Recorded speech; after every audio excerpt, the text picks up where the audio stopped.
Welcome back to Starting with IEP. I am your host, Flor de Amelia, and this is episode number 32.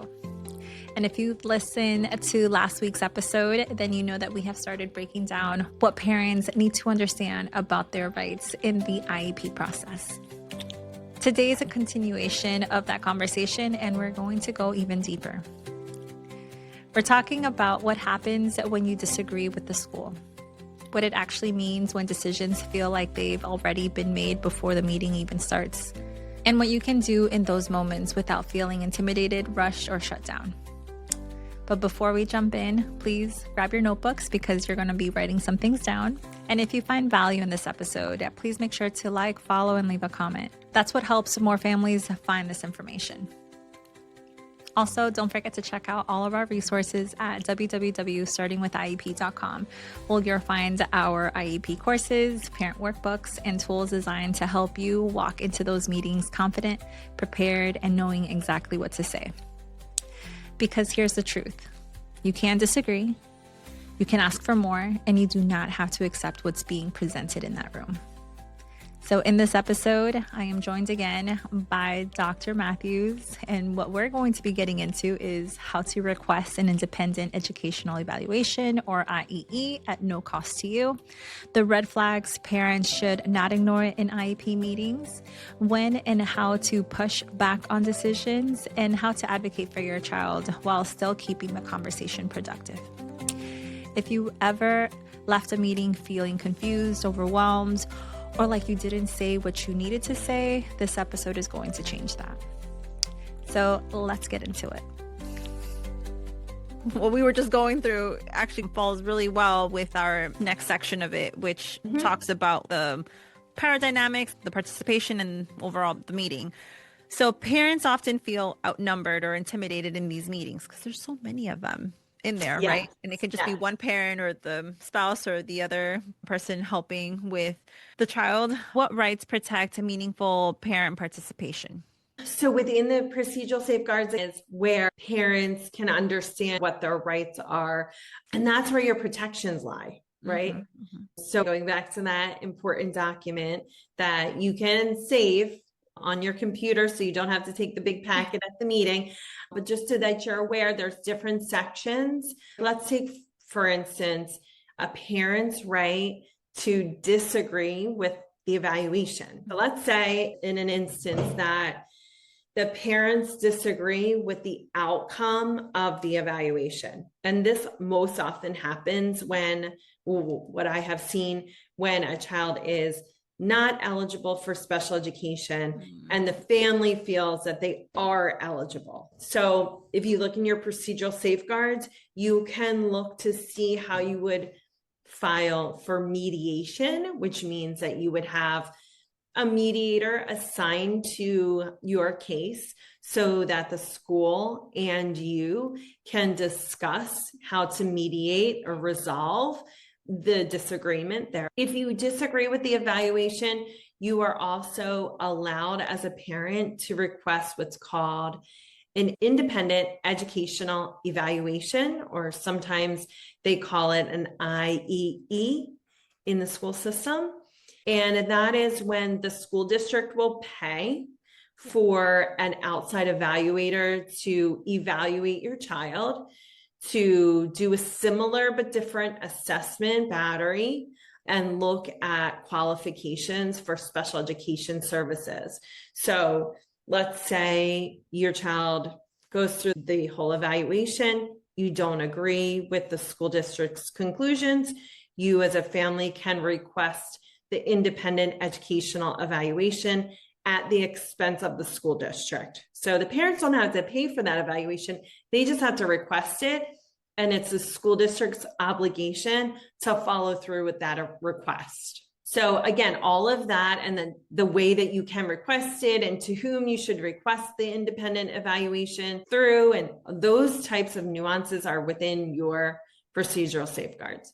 So just having an awareness that you have those abilities throughout the evaluation process is, I think, important tool for parents to have in the back of their head, just in case something does come up where they disagree with the outcome. Yes, I actually share this example a lot because the parents definitely disagreed with an evaluation that the psychologist did.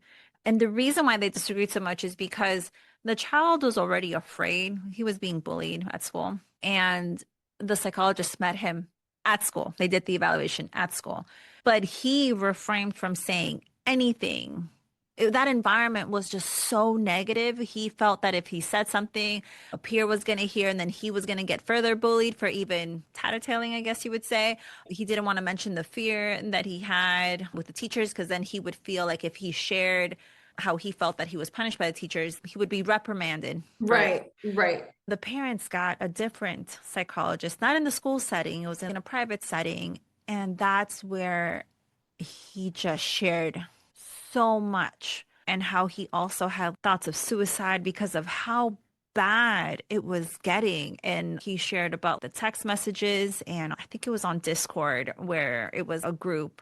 It was just so much that the psychologist was sharing how this place is not a good place for him. He actually moved towards a different placement, temporary placement, because that's how bad it was. It was more, I guess, the hospital, where it would be like he wouldn't go to school. He would have a virtual teacher, or a teacher would Right. come to his home because of how bad it was. But that's what the private evaluation, and they did accept it. And that's how he got non-public school placement, is Right. through that evaluation. So I'm glad the mom took that route, because if she didn't, and she would have accepted what the school psychologist said, and there was nothing wrong with the school psychologist. The environment was not safe for the child. Yes. And so he wasn't prepared to disclose that information.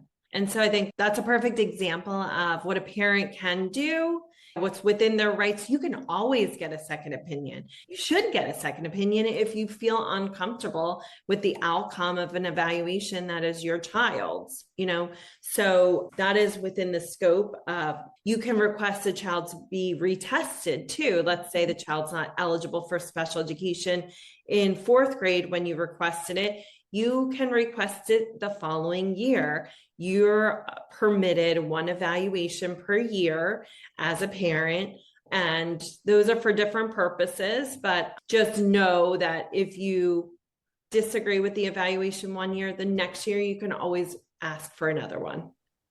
No, thank you for that pointer.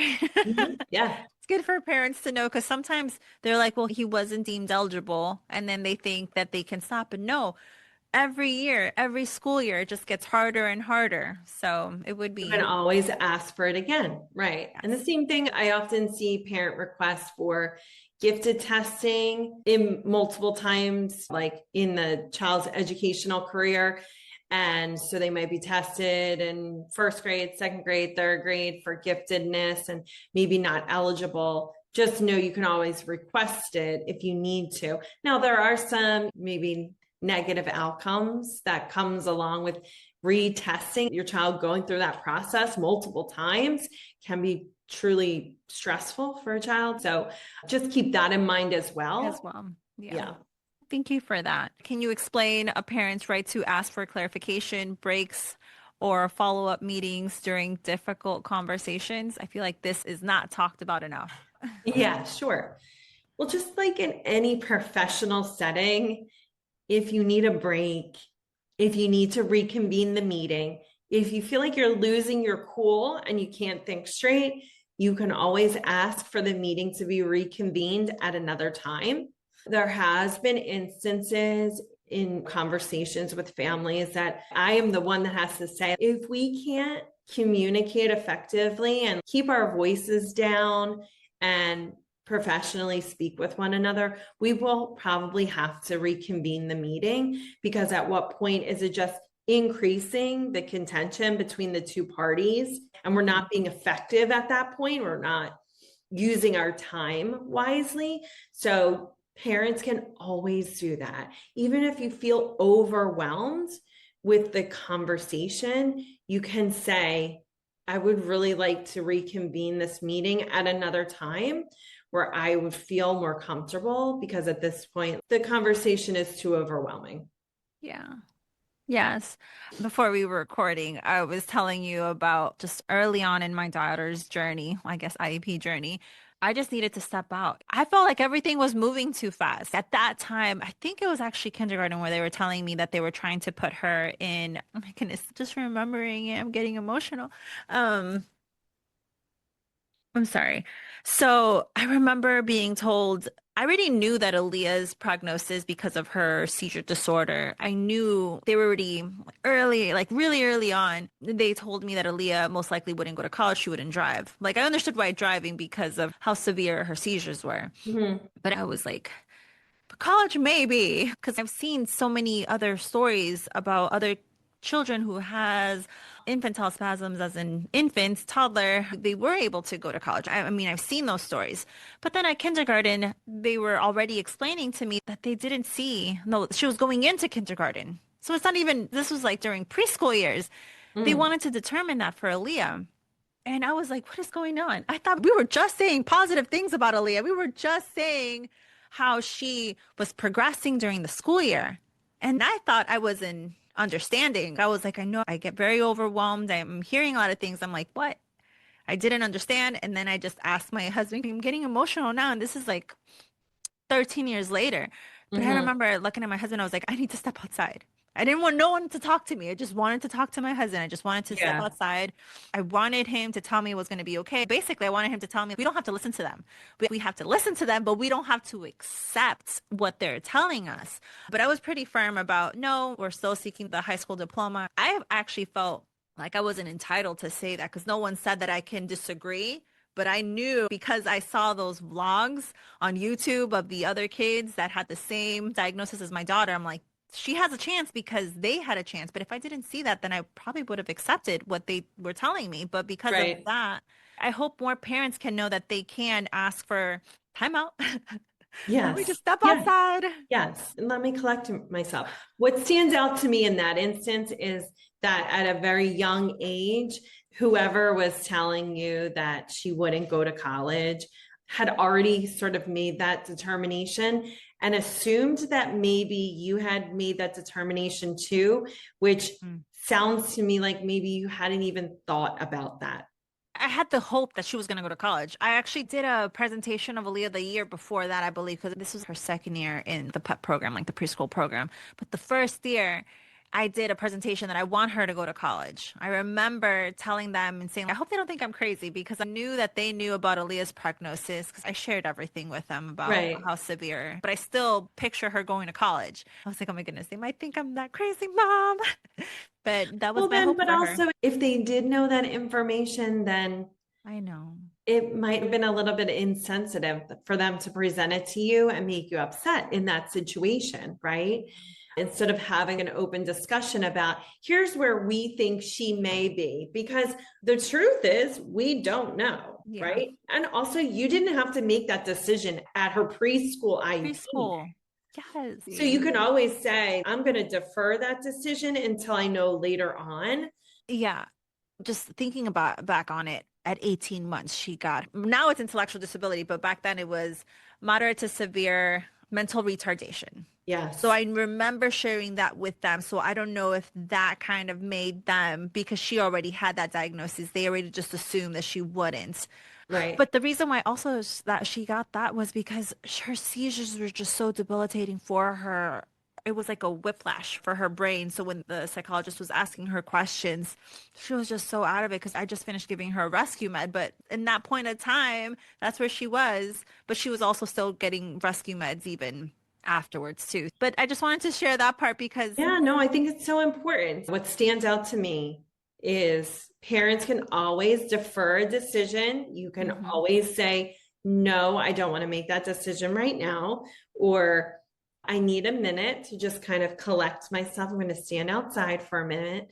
Or you can always say, I would like to stop the meeting now and we Yes. can reconvene in the future. Yes, I remember doing that too. There was this one part I remember because this admin really just really I was like, I can't be in the room with him. At that time, I think Aaliyah was in third grade.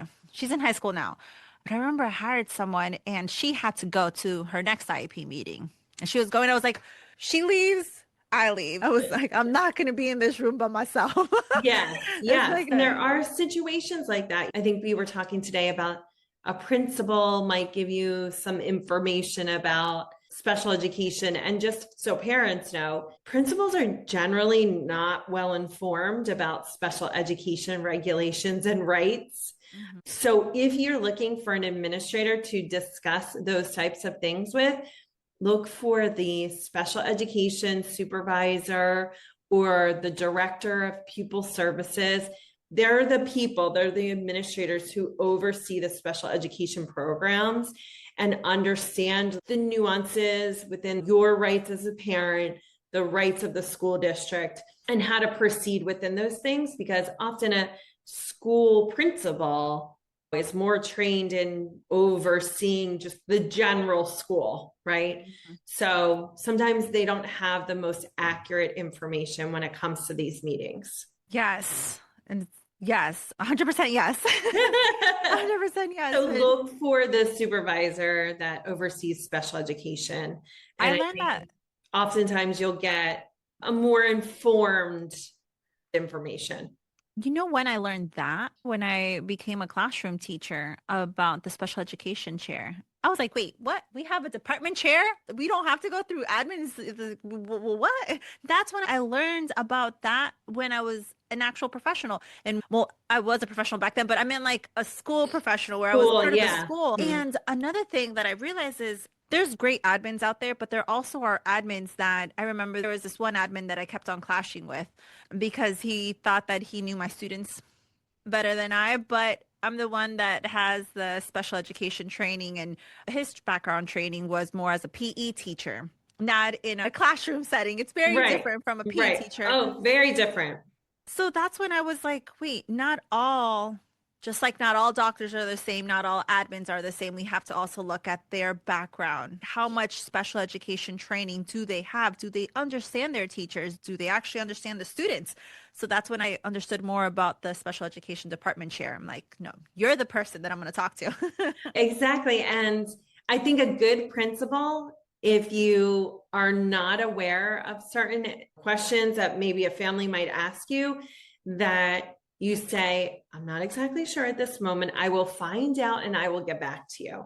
Instead of presenting in a sort of a facade of pretending that you know things that maybe you don't know. It's okay not to know things. Yeah. Find them out and get back to the family. Don't give me the false information. So a good admin will go and find that information and get back to the family. Yes, I have met great admins. And then I've also seen some that I'm like, oh no. You're right. Exactly. And one of the things with these meetings, when I felt really uncomfortable, let's just say the IEP meeting starts at 10 a.m. and I'm sitting in the waiting room. And then when I go in, everyone's there, everyone but me. And I go in there 5 to 10 minutes later and I thought I was part of the team. Obviously not. What were you guys talking about? That's when I felt uncomfortable. That is so scary for a parent. You know, I want everyone to come in at the same time. Exactly. Or for a member of the team that you feel most comfortable with to come and bring you into the meeting first. Yes.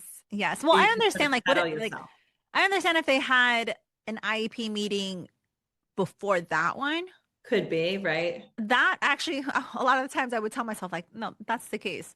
But it's just that, especially when you have turmoil, you're about to be advocating for your child because you know how they are. It's just so bad, which is why I've always thought that they already had a conversation without me. They planned on saying something as a unison without me. So this goes to my next question. What should parents do if decision seems to be made before even the meeting starting? Okay, so I'm thinking of this in the instance of a red flag. What kind of things can parents look for and determine that might be a red flag? And having that IEP document already filled out and not like adding things that the parents want or removing services or adding services. Everything's already in that document before the meeting. That's a red flag to me, right? Because it appears that things are predetermined. Mm-hmm. Services, amount of support, type of support, IEP goals, And whereas we want to maybe have a draft that we're working off of during the Mhm. meeting for time purposes, that would be a huge red flag for me as a parent if I walked into the meeting and they went through the document as if it was already finalized. So I would say that you need to speak up and you need to understand as a parent that's not a finalized document. Until you sign that you give consent for all of those things, the document's not finalized. So if you had something that, let's say, you wanted the speech therapist to work on, or you had a concern that wasn't listed, or you have whatever it may be, and the school team's not including that information, I would be very concerned, and definitely you need to speak up. Yeah.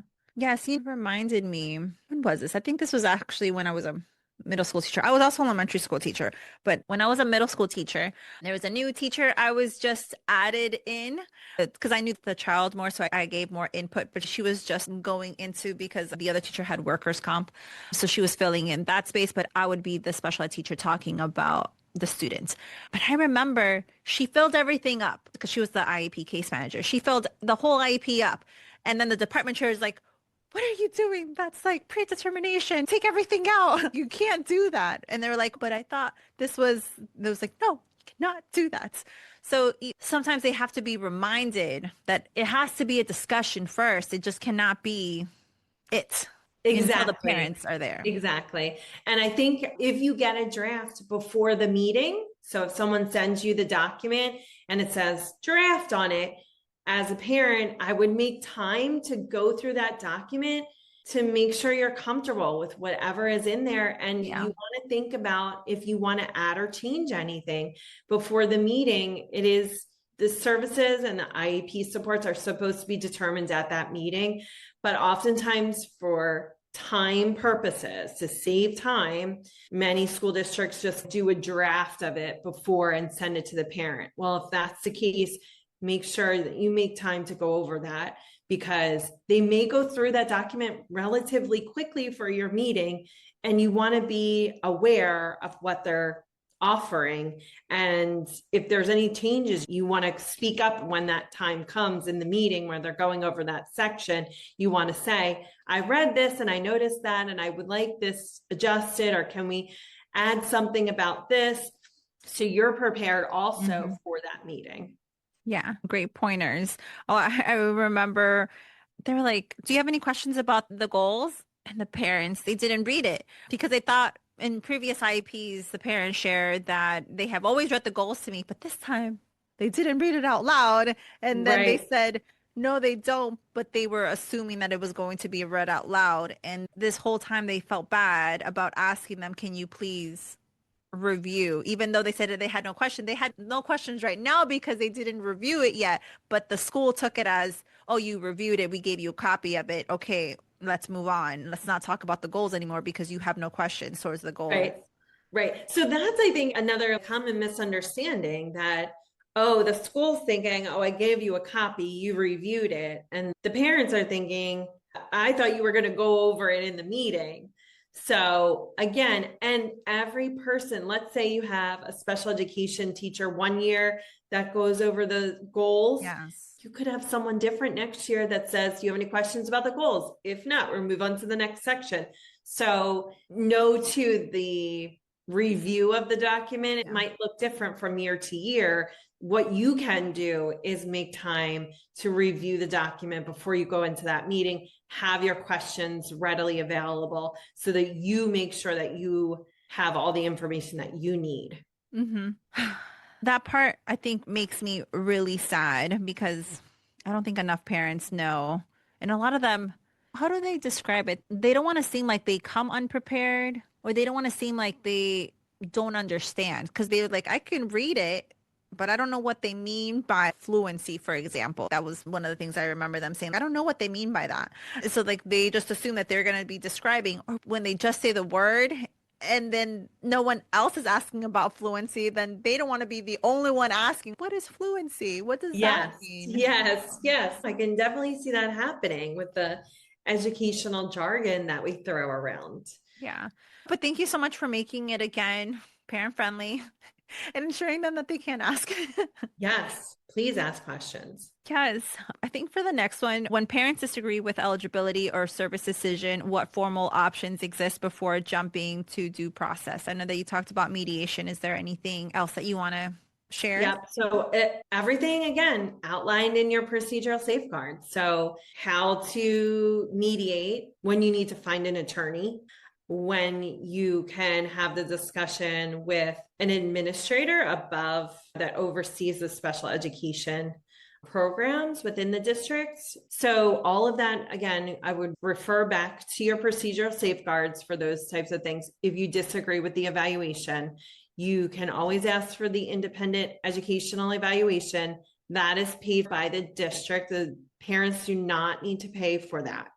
Okay. And there's a timeline that the school has to answer you when you request those things. So generally it's within 10 days, they need to give you some sort of answer in writing if they're going to move forward with the educational evaluation that you requested at their expense, or if there are other procedures that they want to take, and one of that being, so if the school district says no to your independent evaluation, then they would file what's called due process. Due process is when you go before an educational judge, the school district and the parents, to determine the outcome of certain disagreements, right? So this is like the highest level of disagreement decisions that you can be making, because you'll have to hire an educational attorney. You'll need all the records from the school district to give to your attorney, and then the attorney will work on your behalf in that due process hearing. Yeah. Oftentimes it would say school districts, they don't want to go to due process. And I would think parents don't want to either. It's not a pretty situation. No, you have to have attorneys involved, and it's stressful and it can be very contentious. So doing everything that you can before that, I think, is important. So mediation, the independent evaluation, try to resolve it. You might want to pursue an advocate. So somebody working on your behalf that has a lot of background about special education law. That might be something that you want to pursue before due process becomes an option. Yes, thank you. All great pointers. But how can a parent request an IEE? How would you suggest a parent to go about that? I mean, you just have to verbally request it. You don't have to even verbally request it to any particular school staff under regulations. You could request it to any teacher. You could request it to the principal, the special education coordinator. But to track your request, to track it, to document it, you probably want to put it in an email. And you probably want to address it to multiple people and put the specific request of, I am not in agreement with my child's evaluation, and at this time, I'm requesting an independent educational evaluation. So you want to use those words in writing, and you also want to say, I understand that you guys have a set amount of time to get back to me, and so I'll be waiting, and you can contact me at this email or phone number to move forward with the process. And so you don't need to write a whole long thing about why you're requesting it. It's within your rights. And so an email is perfect documentation that you've made the request, and you know that they have to get back to you within a certain timeline. Yes. There was this one family that I remember, this was years ago. I hope they're doing well.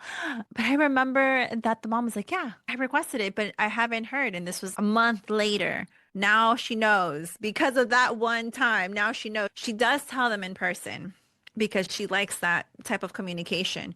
But now she always follows up in the afternoon.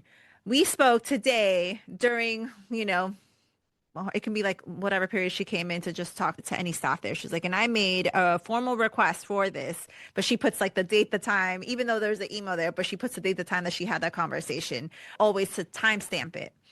Because from the previous one, the teacher was like, oh, yes, I forgot. I'm so sorry. The teacher just forgot, even though we know that she's not supposed to. Yeah.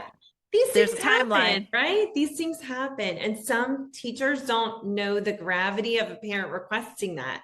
So they don't understand that there's a timeline either. So they may have just forgotten. But again, email your stakeholders, make sure they know the timeline, or make sure that they know that you know there's a timeline to get back to you, so that you put them on notice in a sense that you've requested this, there's a timeline for you to get back to me. Yes, because I was reading the next question, which we answered in a way. But actually, before that one, can I ask about what misconceptions do parents have about requesting an IEE at public expense?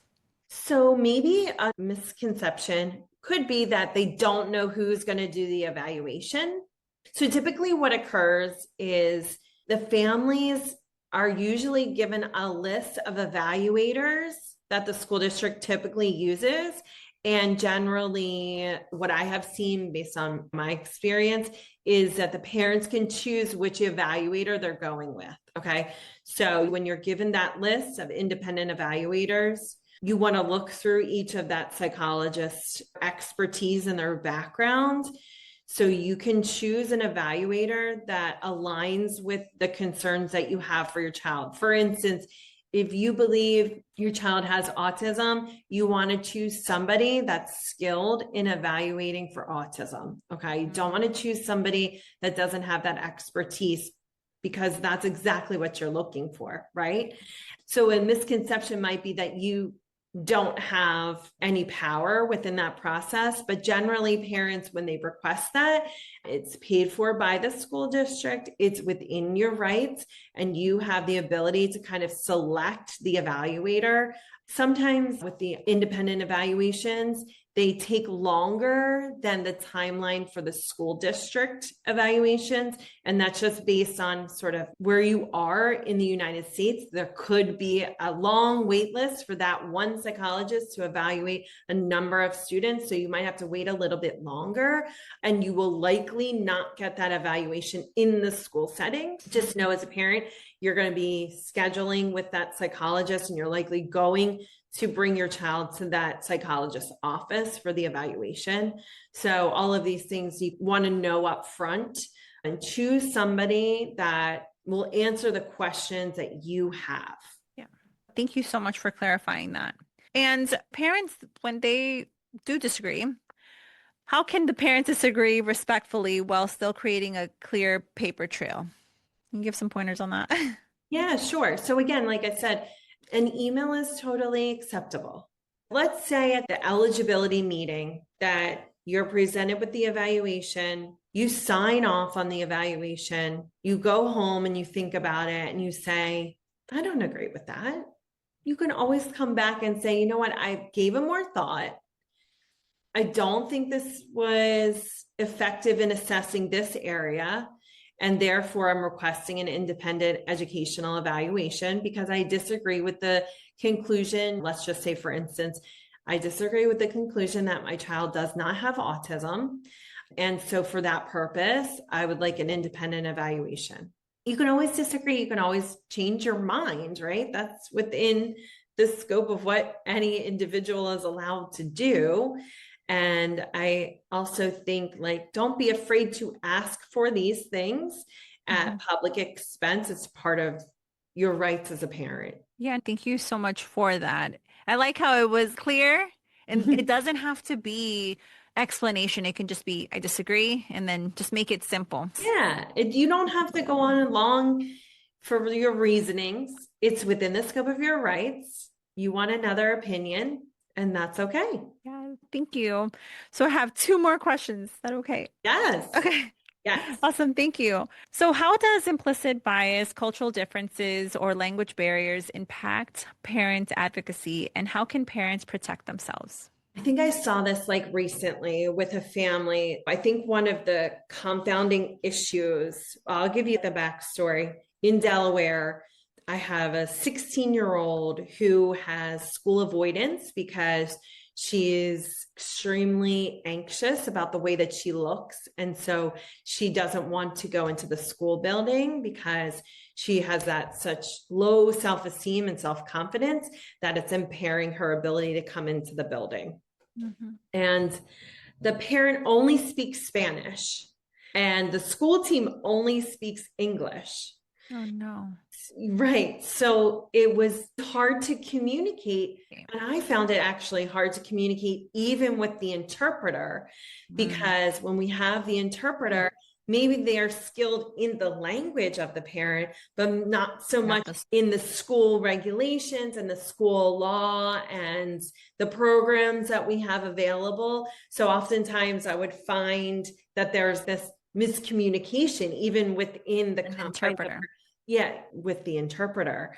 So I found that really hard to manage as a school professional. And I kept wishing in my mind, I wish I could speak her language so I could just have that conversation one-on-one with her without another person kind of misinforming, or I didn't actually know what the interpreter is saying because I don't speak her language, so I think that made the whole situation more challenging for us, because I think it was hard for the mom to understand sort of the things that we had to do as a school to help her child. And they were different from maybe what the mom wanted for her child, if that makes sense. Yes. So that's one example of where it can be really challenging if we're not on the same page in terms of language, or we speak different languages. People come from different backgrounds. So coming to an understanding. And with all of these, educational jargon is a language in and of itself. So the interpreter might not even be experienced in that. Oh, I can tell you, I speak Spanish, and there's sometimes I'm like, wait, no, let me clarify. And I was like, so what mom said, because the interpreter said it wrong. And then sometimes when the interpreter's saying wrong what the school is saying, I'm like, also, I would like to clarify this. And I hate doing that. But at the same time, I'm like, if I was a parent, I want to make sure that I'm being told exactly what they're saying. And then there's been cases where the mom says, I'm going to give it a number, 3 paragraphs. And the interpreter said 3 sentences. And the mom knows, like, why did you just pick certain parts and not say the whole thing? So sometimes. Right. Even in the sense of, we were having this conversation about how I was saying to the mom, the child probably needs more psychological services outside of the scope of the school, because she was cutting herself. She wasn't coming to school. So as a school psychologist, I'm saying to the mom, she needs more services. To see a psychologist in an outpatient setting might be appropriate. And the mom is thinking, or saying to the interpreter, why can't she see my child? Like, meaning me. Aww. Right? So even that got lost in translation. And I was like, well, I'm trying to explain, I work with your child within the school. There's only so much that I can do if she's not in front of me. So it might be helpful to have somebody else additionally working with her outside of the school. Yeah. And all of that to say is it can present challenges for parents and for school staff when we're on different pages or misunderstanding things. And so I think we spent probably 3 times as long in that IEP meeting just trying to iron things out than we would typically spend, because we were speaking different languages. But I think it's appropriate to spend that time so that the family understands exactly what's within our scope and what's outside of our scope. Mm-hmm. Thank you so much for sharing that. And for kids that are doing like school avoidance, how have you seen that the school has helped in bringing the kids back into school? I would say generally schools do a terrible job of this. And up until a couple of years ago, I think I didn't truly understand it either.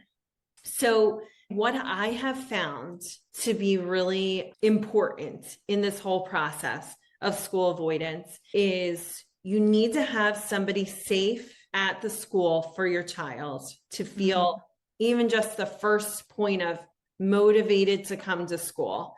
If they don't feel comfortable with any staff member at that school, the likelihood is really going to decrease that they're coming to school at any time, right? The other thing that schools do that I think really just stops the whole process in its tracks is this like sort of all or nothing. They either always come to school or they don't come to school at all, right? So what we know about exposure to something that we're anxious about is we have to present it in small increments, and we have to build our confidence to what we don't feel comfortable with. So one of the things that I have done in my work in a school is to be that trusted adult for my students that have school avoidance, and for them to see me first thing as soon as they come in the building. Even if they're 3 hours late, I am their contact person, because as soon as they walk in, they need to have that positive reinforcement that they made it. Even though it was difficult for them, they were able to make it to school. So you need to have that positive reinforcement once you come in the building. And then also to break the day into smaller increments of time. Start with a time that you agree upon. So maybe with the family, that time is mom can bring the child to school at 9 o'clock. The child will initially stay from 9 to 9:15, a small increment of time. We have to gradually build that time in school so that the child can build confidence in being someplace that they were anxious about. I have found that process to be the best way to reintegrate students who have school avoidance is in small increments of time, and to have that trusted adult. Those are two really important pieces that I think the school misses 100% of the time. And have you seen them also have, like, it's gradual, they can have virtual school? Exactly. Yes. Or oftentimes the school district will supplement their instruction with homebound instruction.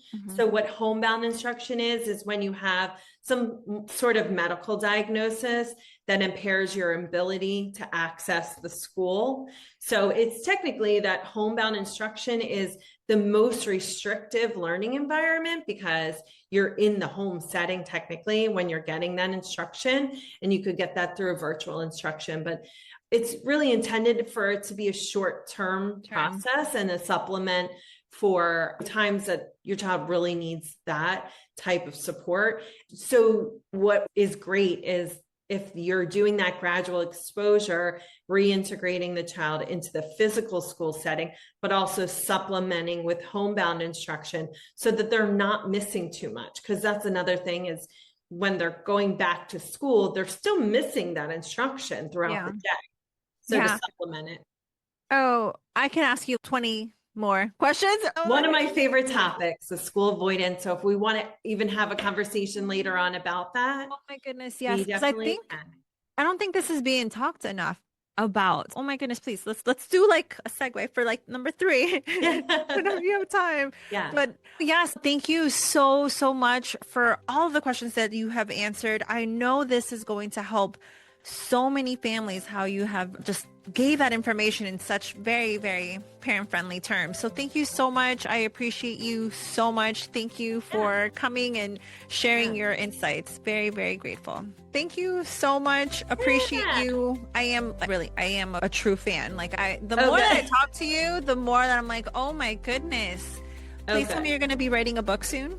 No, I don't think so. Okay, maybe not soon, but maybe down the road. Maybe. Yeah, for sure.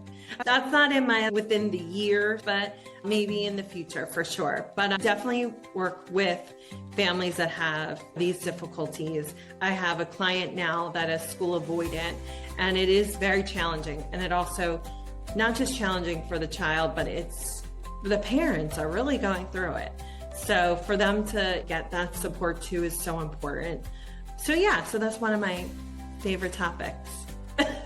You have so many topics. I remember the first time we talked, we were like, we can talk about this, and this. Yeah. You're amazing. Yeah. Thanks so much. Yeah. This was really fun. So reach out if you need anything from me. And thank you again. Thanks. Okay. Take care. Thank you. Bye. Bye. I want to start off by thanking Dr. Mathews for breaking down parents' rights in such a clear and practical way, especially around understanding procedural safeguards, knowing when and how to request an IEE, recognizing red flags in IEP meetings, and how to advocate confidently, even in difficult or overwhelming situations. If this episode helped you see your world differently in an IEP process, even if it gave you a little bit more confidence walking into those meetings, then we did what we came here to do. Because you are not just part of a team, you are your child's strongest advocate. and your voice carries weight, whether the room acknowledges it or not. And don't forget, you are not in this alone. And if this episode helped you, please don't forget to like, follow, leave a comment, and share this with another parent who needs to hear this. For more support, tools, or step-by-step guidance, please go to www.startingwithiep.com, where you're going to be finding our IEP courses, our workbooks, and our upcoming trainings designed specifically for parents navigating this process. Thank you for being here, and I'll see you on the next episode of Starting with IEP. Bye.